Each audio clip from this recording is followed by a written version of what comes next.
Welcome, viewers, to the next edition of Development Talks. We are very fortunate to have Mr. Mizanul Haq Chowdhury, rather, who is working in NASA. Mizanul Haq Chowdhury is a seasoned engineer, scientist, and educator with a diverse career spanning multiple disciplines and industries. A proud Buet gold medalist from batch 84, he began his professional journey as an assistant drilling engineer at Scambler in Bangladesh. He later pursued an MS in natural gas engineering at Texas A&M, Kingsville, 1991 to 93, which paved the way for his role as a valve design engineer at Northstorm Valve Incorporated in Texas, 1994 to 2000. From 2001 to 2012, he served as a cybersecurity expert with the US Department of Defense. Following that, he joined Massachusetts Institute of Technology, MIT, in 2013 as a system admin and architect for NASA-funded Zero Robotics at MIT's Space Systems Laboratory, 2013 to 2020. His role required him to be the brains behind the operation of the Zero Robotics project. Subsequently, he contributed as a technical lead of space satellite surveillance, laser communication, space telescope at MIT Lincoln Laboratory 2021 to 23, and continues to serve as a technical fellow and support admin for technology roadmap initiatives at MIT's Engineering Systems Lab. Currently, he works in combat electronic warfare and provides technical support leadership for Zero Robotics at MIT Space Enabled. He is also the founder and CTO of STEMx365.org, passionately advancing STEM education globally with a special focus on underrepresented communities. His organization launched the NASA JAXA Kibo Robot Programming Challenge, KRPC, in Bangladesh, an initiative analogous to MIT Zero Robotics. Under his supervision and training, Bangladeshi students secured second and third positions in the KRPC worldwide in 2021 and 2024, respectively. In this program, students write code to instruct NASA's Astrobee robot to fix simulated leaks and locate hidden objects aboard in the International Space Station. In addition to his professional achievements, he is a well-known singer and fine artist. In his professional life, he is often regarded as a Renaissance man. Welcome, Mr. Mizanul Haq Chowdhury, in this Development Talk platform. So, in case I've missed out anything in your bio, you may supplement or complement. Mr. Mizanul Haq Chowdhury. Thank you so much for inviting me this program. Actually, I would like to correct one thing. You mentioned I work for NASA. Actually, I don't work for NASA. I work for MIT, and I'm working on NASA project. You can say NASA scientist. Okay. Okay. Yeah. Yeah. Thank you so much for introducing me. Yeah. Okay. So apologies for the my mistake. Anyway, so at the very outset, can you share with us your journey in space-based education and what motivated you to establish STEMx 365? Actually, my journey in space education begins with passion for making advanced technology and scientific knowledge to the new generation. I think the new generation is our future.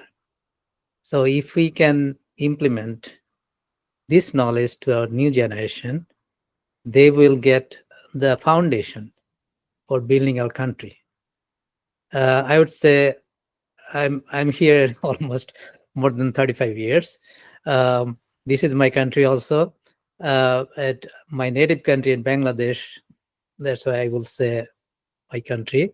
So I still believe that Bangladesh needs to work with the next generation, and they are the foundation of our future Bangladesh.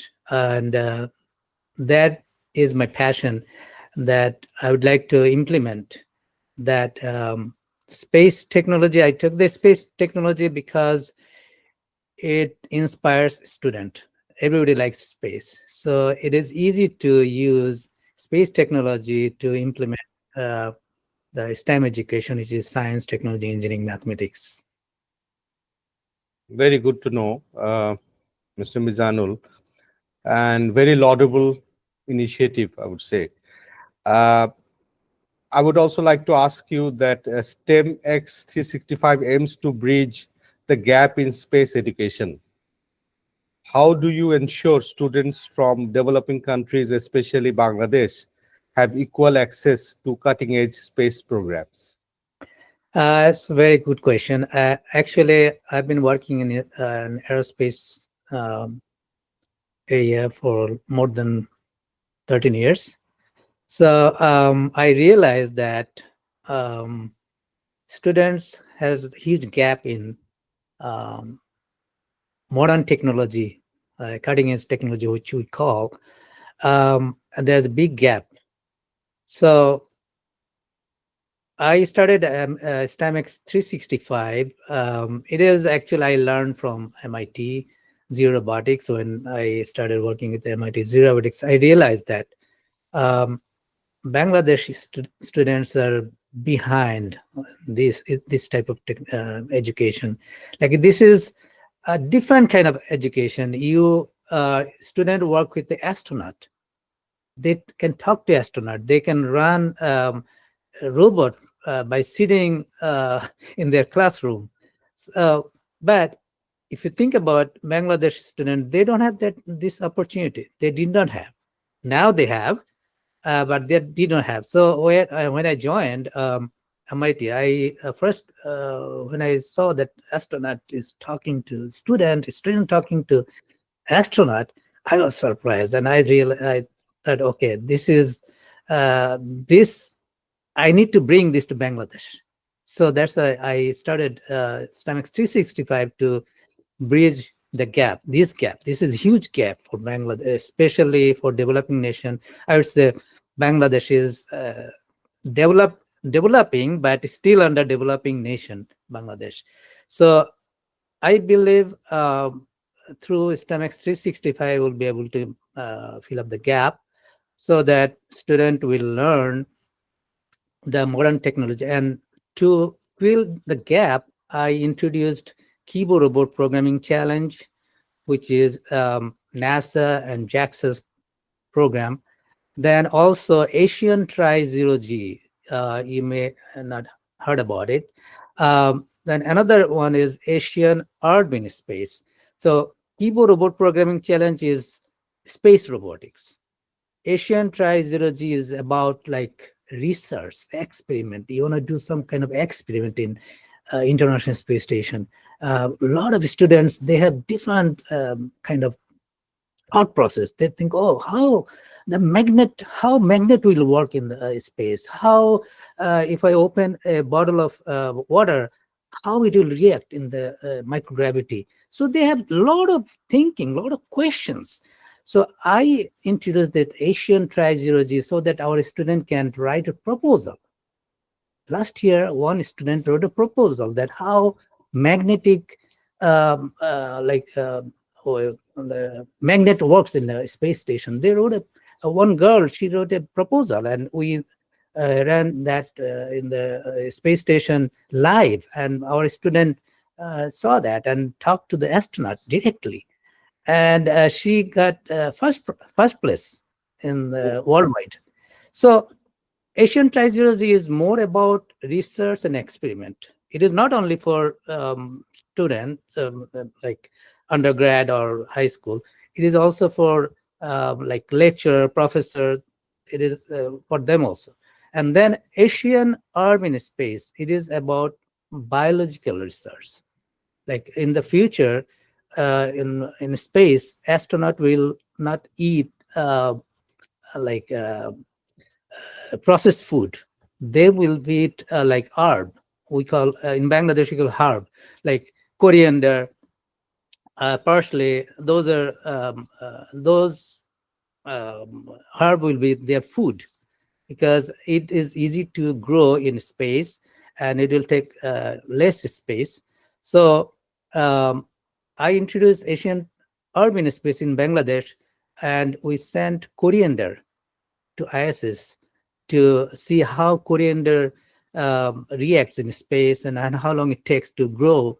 And that seeds came back to Bangladesh uh, so that student can do the further research and experiment. So these are the ways I try to fill up the gap.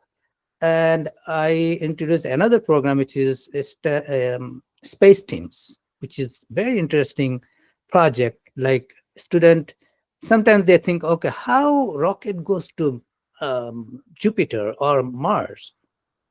They know, they see from NASA video that it goes this way, but they don't know how it works, how you design a mission. So with space teams, students will be able to design a mission that I will send a rocket from Earth to Mars, how much force I need, how many times it should rotate around the Earth, and what will be the trajectory, what will be the orbit, everything they learn through this. So Excellent, excellent. this is not only space learning. With this, they learn modern technology, which can they apply in the future job also. Excellent, excellent. Okay, as the founder of STEMX 365, what are some of the biggest challenges you have faced in making space education accessible to Gen Z rather? Yeah, yeah. There are a lot of challenges. Um, I will mention a few of those, like um, financial. One of the thing, financial and logistical. And also, let's start with financial, like and logistical. Like a lot of you have technology all over the world, but some students they don't have access to those technology due to their financial condition. So and there's a uh, challenge, like a lot of people they don't understand what is the importance of space technology. They don't understand, but they don't understand that space technology, for space technology we are nowadays we are talking together through Zoom and other things. This came from actually space. So they need to understand those things. These are the barriers I faced. Like when I went to Bangladesh, I talked about the space technology, robotics. So why we need the space technology? Why do we need space robotics? It is not only about space robotics. Through space robotics, they learn many things you cannot imagine. So um, to reduce the problem, I started this program as like um, free of cost. Like we have concept three, Bangladesh chief advisor, he has three zeros concept. We have the same concept. When I started in 2019, I started with the same concept, three zeros. Three zeros means zero gravity, zero cost, and zero experience, zero programming knowledge. Student doesn't need to spend any money. They will work in the with the zero gravity, and they don't need any programming skills. We'll train them, and we'll train in such a way that they don't have to think, oh, it is so hard, we cannot understand. We try to make it very easy. Okay, so you introduced the Kibo robot programming challenges in Bangladesh, keyboard robot programming challenge in Bangladesh. Could you let us know about the impact it had on the young students there? Oh, yeah, a lot of impact. Like we started in 2020. Mhm. 2020, I first studied keyboard robot programming challenge, and you know, during that time it was pandemic time, COVID. Our students in Bangladesh, all over the world, especially I was thinking about only Bangladesh because I'm from Bangladesh. So I was thinking that students are very mentally they're depressed. They're uh, so I was thinking, what can I do? At that time, I introduced this keyboard robot programming challenge space project, and I painted astronaut picture with a flag. You are, as I know, is a very good painter also. Yes, true. Yeah, I painted an astronaut with a flag on the left hand. Um, you will see in my website, STEMX365.org website. I painted that to inspire a student that you will be the astronaut in the future from Bangladesh. So I started with that. Then I introduced this project. And first year, they did not join the competition. Second year, next year, they joined the competition, and um, with minimum training or class, they got second place all over the world. So I was surprised that, yeah, actually, I was thinking that, yeah, I'm from Bangladesh also. I'm working with MIT. Why not other Bangladeshi do the same thing? So that was my concepts, and it was right that Mhm, they got second position. And through this, they started thinking creatively. That is more important. mhm, We can solve math, we can solve like we can get first position in the class or second position, but it is very hard to think creatively.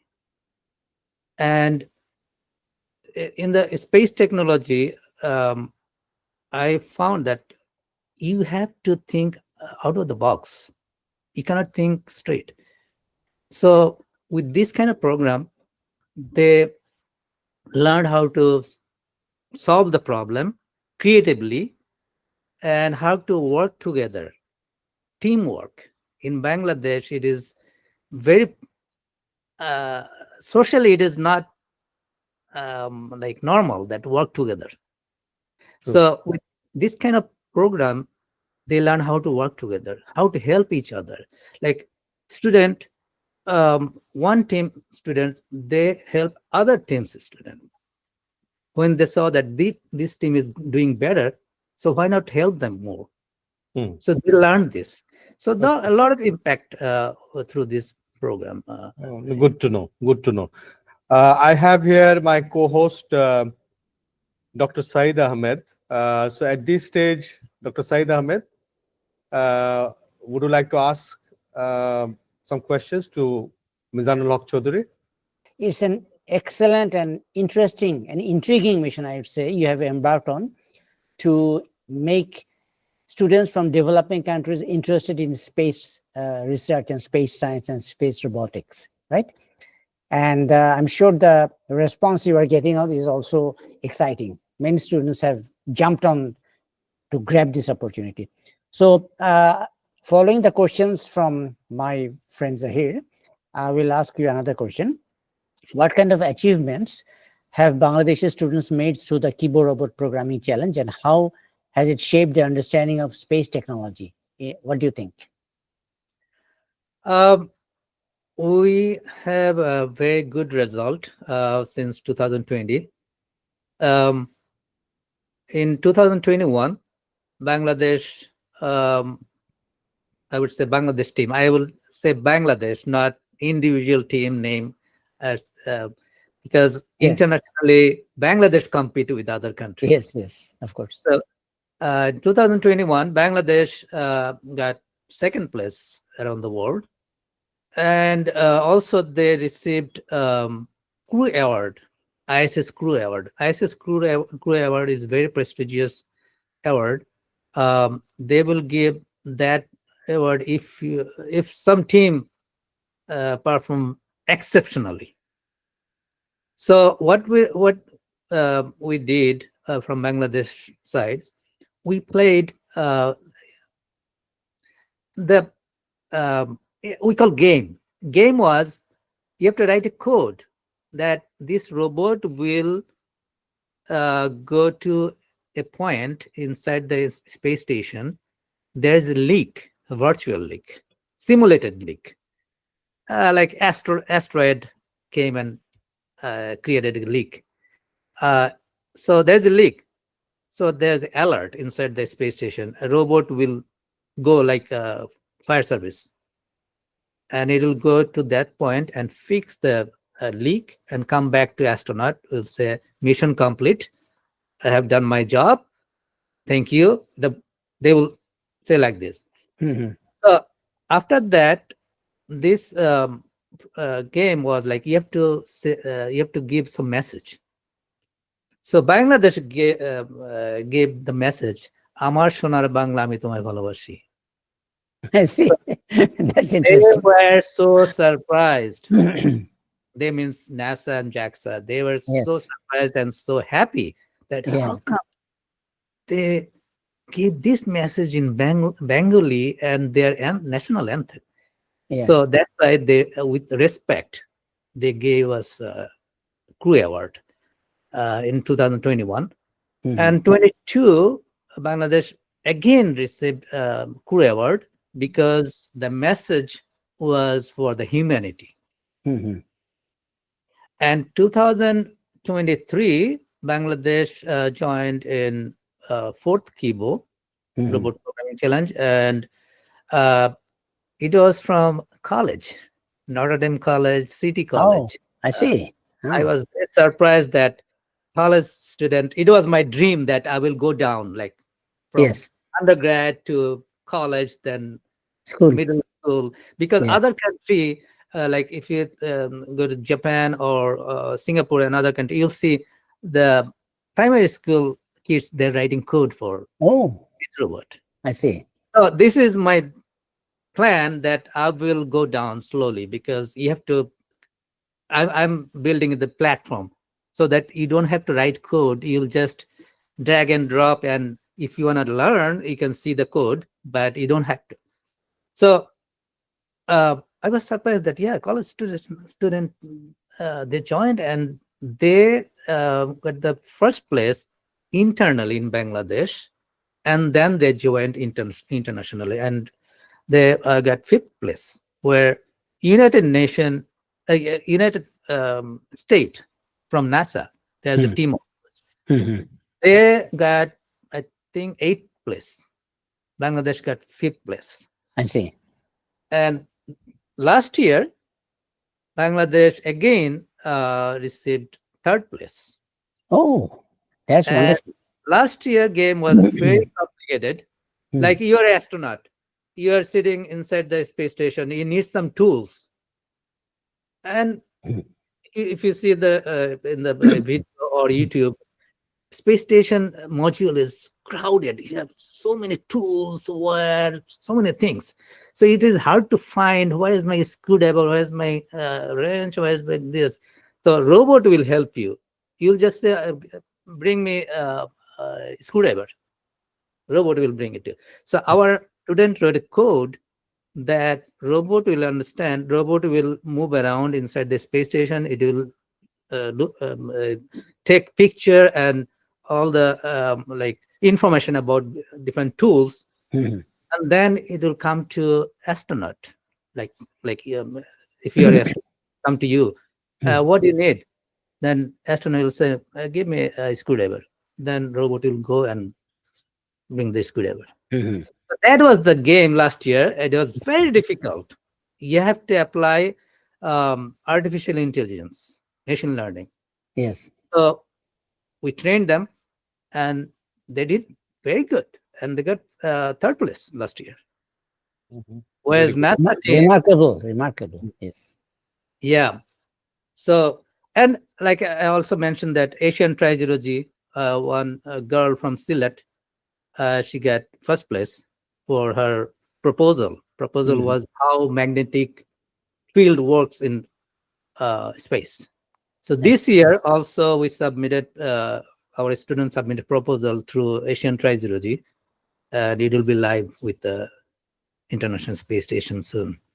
Mhm. Oh, wonderful. That's great. Okay, so that brings me to the next question. What do you believe is the potential for keyboard robot programming challenge in shaping future space scientists and engineers in Bangladesh and other similar countries? Yeah, so I already mentioned that actually through this keyboard robot programming challenge or MIT Zero Robotics, these are the same actually.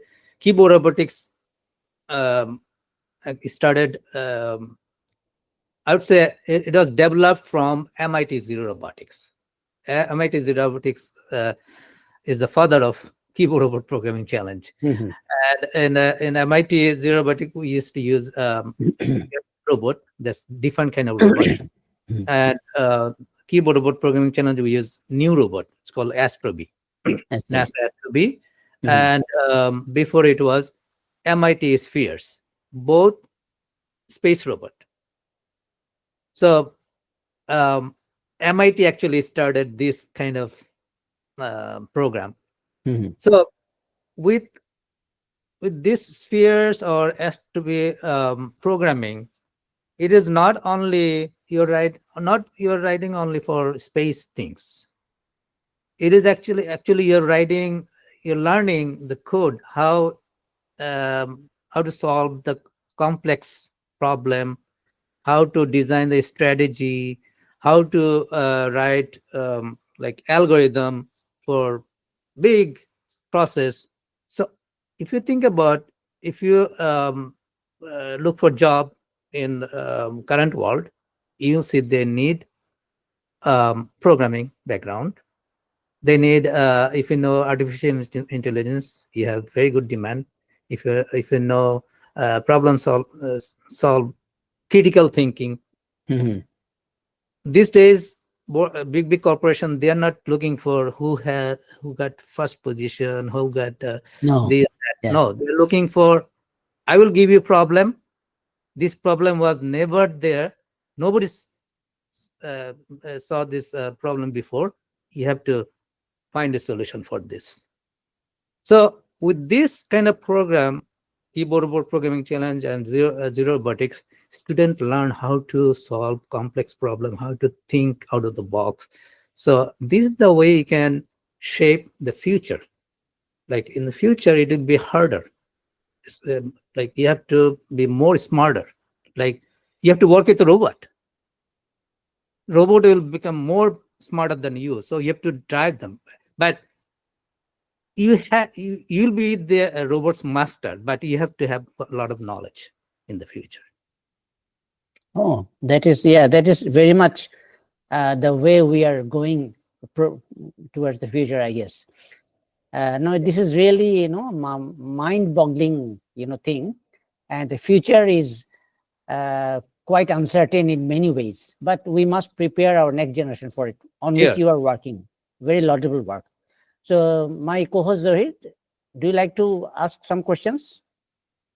Yeah, I think excellent. So far, what we learned is very enlightening, Yes. intriguing, as you said, thought-provoking, and soul-searching at the same time. Yeah. Exactly. So, yes, I would like to ask, can you describe any innovative projects you are currently leading at MIT and how they align with the goals of space education for Gen Z? At MIT, MIT full of events, Hmm. full of programs. So I am attached with many programs. There are some interesting programs. I will start with one, Open Music. I don't know whether you heard about it. Open Music, like before, like singer, they used to sing song and record and after 10 years or 20 years, some company, they play their song, but they don't, the original artist will not get any money. So that was the previous process. The new process, that open music, means as soon as you recorded music, you'll be in the database, and in the future, if Sony or any other big um, company produce your CD, you'll automatically get money. You don't have to look for, you don't have to ask them that give me money. You'll automatically get the So money. kind of you are instantly patented actually. Yes, yes, Yes. yes. And this is actually we are doing for next generation. It is not for old artists. It will be for next generation artist. So this is one project. This is not a space related project, but I'm saying that this is one of the interesting projects I'm doing. And there's another one, like the blockchain security. We always talk about blockchain, but blockchain is very risky. In the chain, anybody can inject their node there. So I'm working on that also. And space, we're trying to secure the satellite using blockchain also. So in the future, I will take it to the student level, so that at this age, they will start thinking how we can apply blockchain. Like a lot of country, they already started their system use like more secure, more systematic, using blockchain, using like planner, like robotics planner. You write a plan using robot. So a lot of things you can do, and these are all connected. If you work on this, and you can apply the same technology for the other one. So the other project is like I would say it's my baby at MIT, MIT Robotics. I started in 2013, and this I already mentioned that I was surprised when I saw that astronaut students are talking to astronaut, and they're working together. So, and it was my dream that I will take this similar kind of project to Bangladesh. Since the Zero Robotics was funded by NASA, and it is our tax money, I cannot take this project to Bangladesh. But I worked with the JAX and NASA to find a different solution, which is keyboard robot programming challenge, which is similar to Zero Robotics.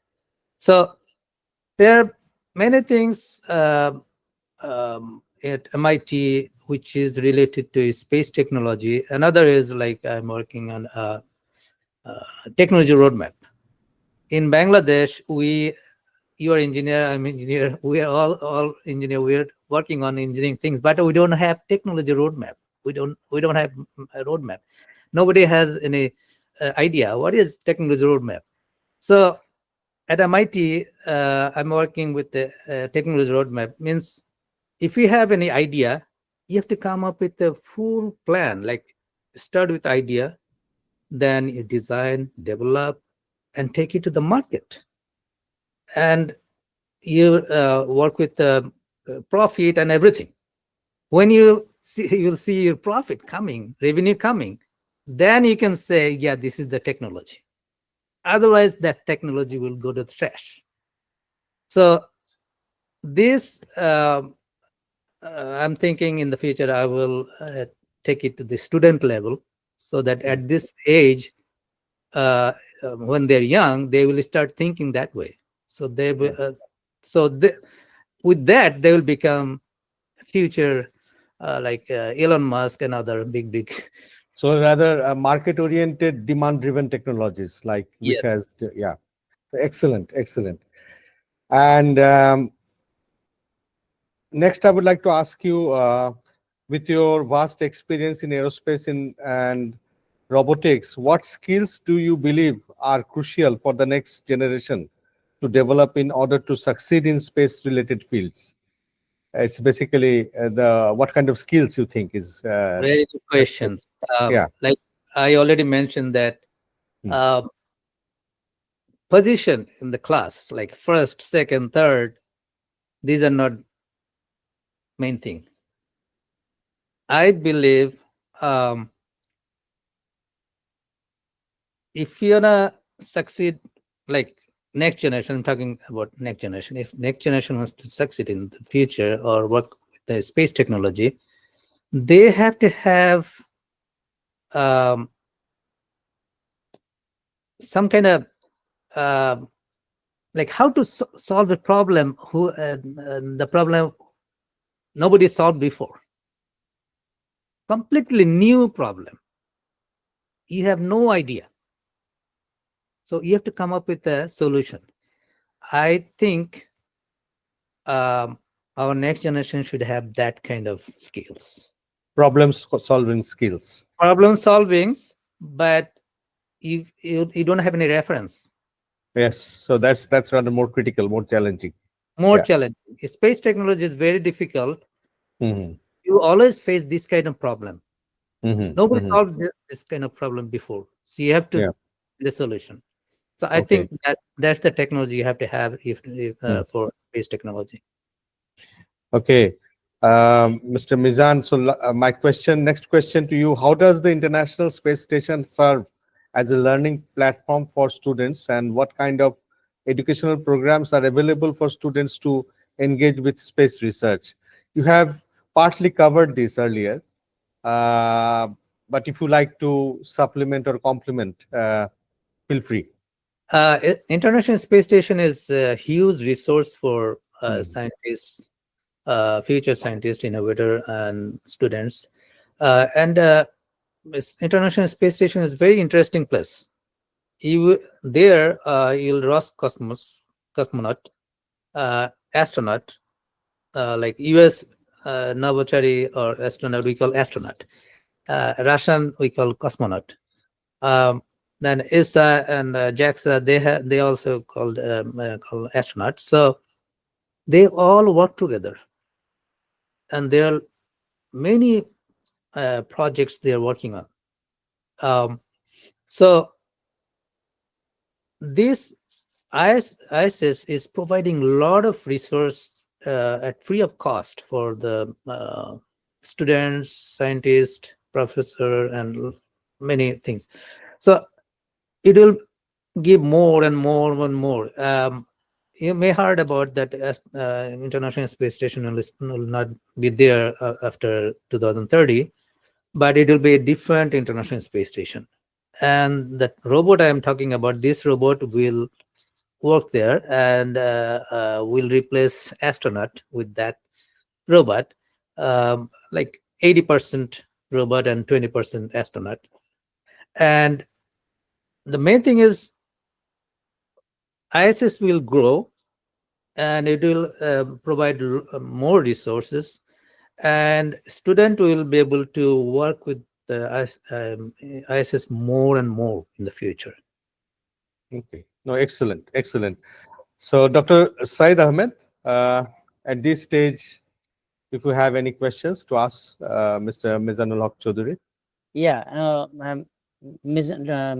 Mr. Chaudhary has already covered a lot of things that Hmm. on which I had questions in my mind. Mhm. So I will ask a question now. Perhaps this is already partly covered, but let me just go through it again. Uh, Mr. Chaudhary, you have worked with ISS for educational outreach.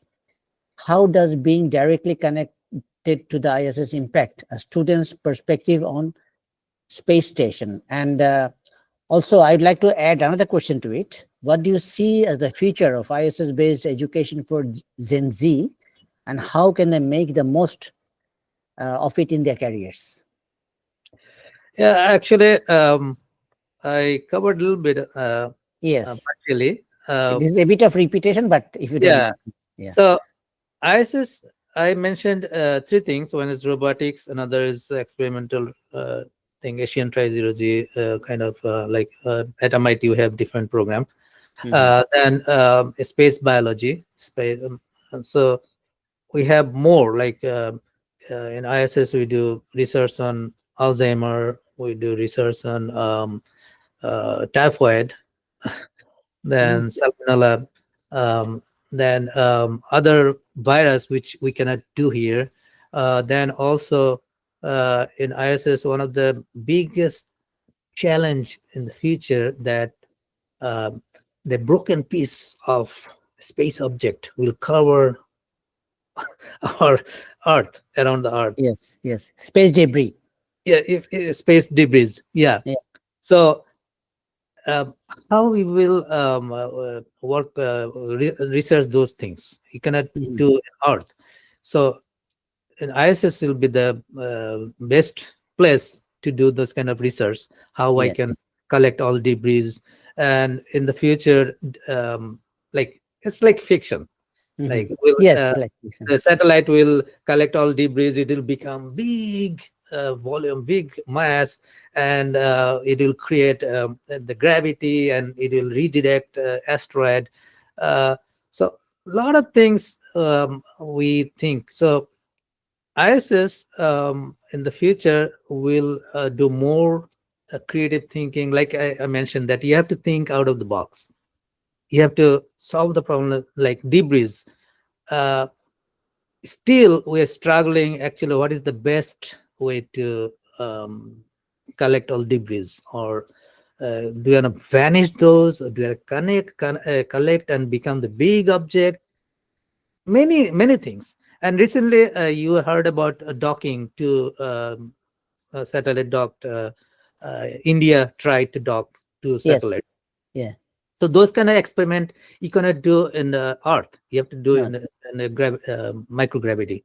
So in the future, student will have, especially a new generation, will have more opportunity to work with this kind of research and experiment while they are not at NASA or like now Bangladeshi student, they're writing code for NASA robot. Yes. Can you imagine? I never imagined before.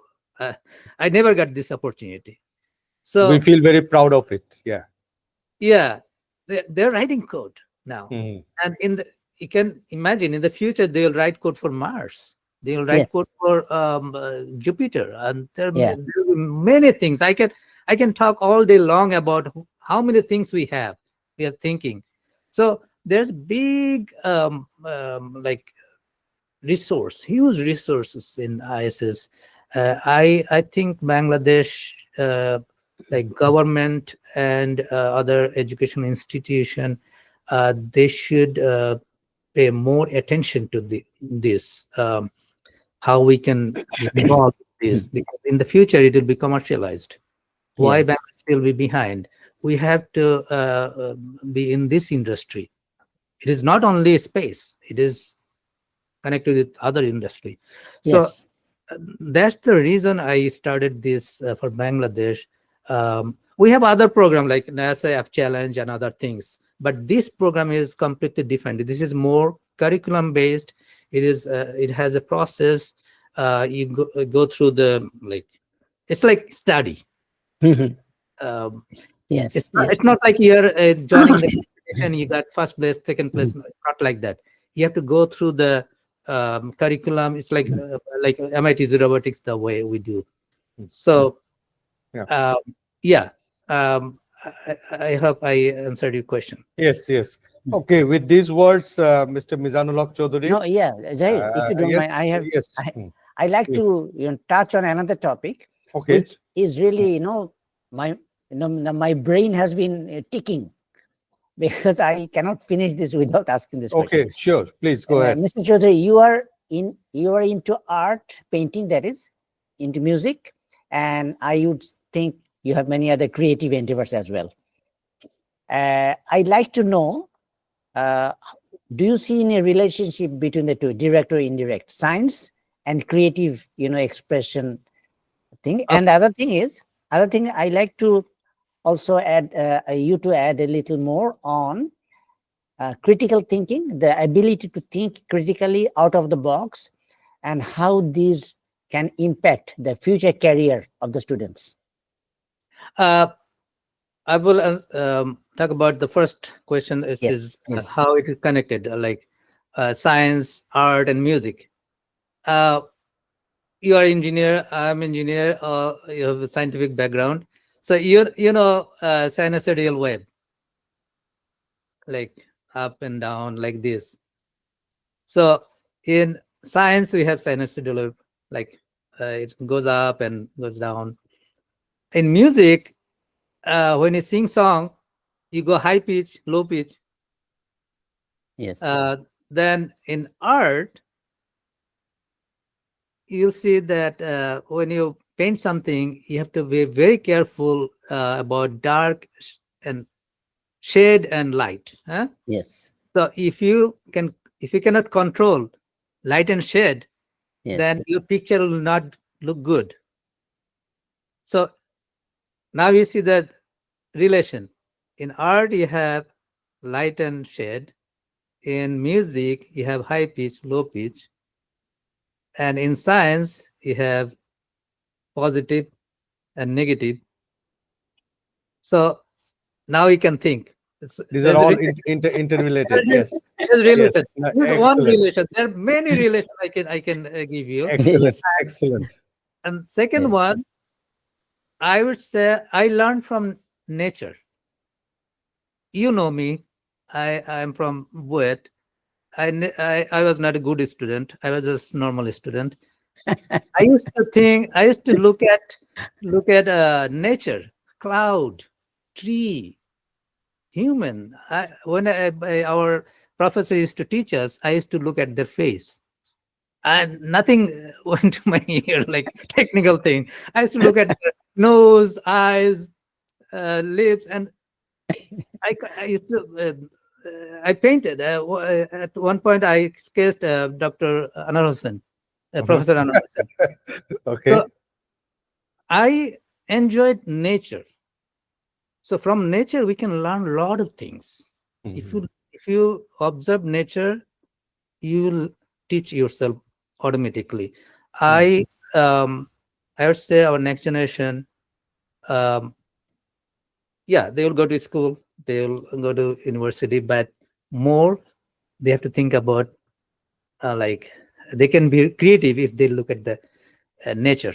Nature will give you a lot of things. Newton learned from nature. Einstein learned from nature. Yes. Yeah. Okay. Excellent. So with these Thank you. excellent words, Yes. Mr. Mizanul Chowdhury, we are heading towards the end of the program. So from Dr. Saeed Ahmed and myself, we extend our heartiest and sincerest thanks to you for coming to our Development Talks platform. I think the audience and the viewers will be tremendously benefited by your talk. And hopefully we can meet again. We can invite you again, maybe Of on some course. other topic, Yes. to give us some light on those areas. So with those words of our thanks and gratitude, we conclude today's Development Talks edition. So maybe we meet again soon. Mr. Mizanul Chowdhury. Bye Yes. for today. Yeah.